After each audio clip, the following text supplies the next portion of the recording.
નમસ્કાર મિત્રો, વિડીયોમાં તમારું સ્વાગત છે। જે હા મિત્રો, અત્યારે હાલના મોટા અને મહત્વના સમાચાર સામે આવી રહ્યા છે। તો મિત્રો, સમાચારમાં વાત કરીએ તો ગાંધીનગરના વિશ્વ પર્યાવરણ દિવસે નિમિત્તે આયોજિત મુખ્યમંત્રી ભૂપેન્દ્રભાઈ પટેલના કાર્યક્રમ સ્થળે અચાનક સાપ દેખાતા થોડીવાર માટે અફરાતફરીનો માહોલ સર્જાયો હતો। મુખ્યમંત્રી એક પેડમાં કે નામ 3.0 મહાઅભિયાન પ્રારંભ સાથે સ્થળે પહોંચ્યા તે પહેલા જ આ ઘટના બની હતી, જેના કારણે સુરક્ષા વ્યવસ્થામાં તાત્કાલિક ચકચાર મચી ગઈ હતી। જે હા મિત્રો, મળતી માહિતી મુજબ વીઆઈપી મૂવમેન્ટ પહેલા કાર્યક્રમ સ્થળે અચાનક સાપ દેખાતા સુરક્ષાકર્મીઓ, સ્ટાફ અને અન્ય હાજર કર્મચારીઓ દોડધામ જોવા મળી હતી। જોકે સ્થાનિક કામદારો અને વન વિભાગના કર્મચારીઓએ સમયસૂચકતા દાખવીને સાપને સુરક્ષિત રીતે પકડી પાડ્યો હતો, જેના કારણે કોઈ અનિચ્છનીય ઘટના બની નહોતી અને સમગ્ર પરિસ્થિતિ ઝડપથી નિયંત્રણમાં આવી ગઈ હતી।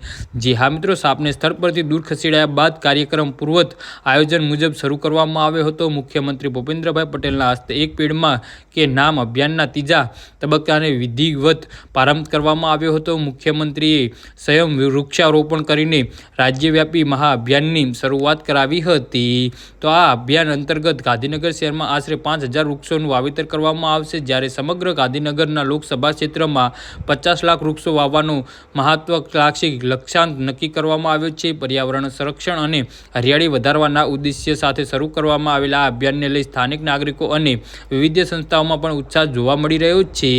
જે હા મિત્રો, તો આના વિશે તમારું શું કહેવું છે તો નીચે અમારી કમેન્ટ બોક્સમાં જરૂરથી જણાવજો અને અમારી યુટ્યુબ ચેનલને સબસ્ક્રાઈબ કરવાની ભૂલતા નહીં। ધન્યવાદ।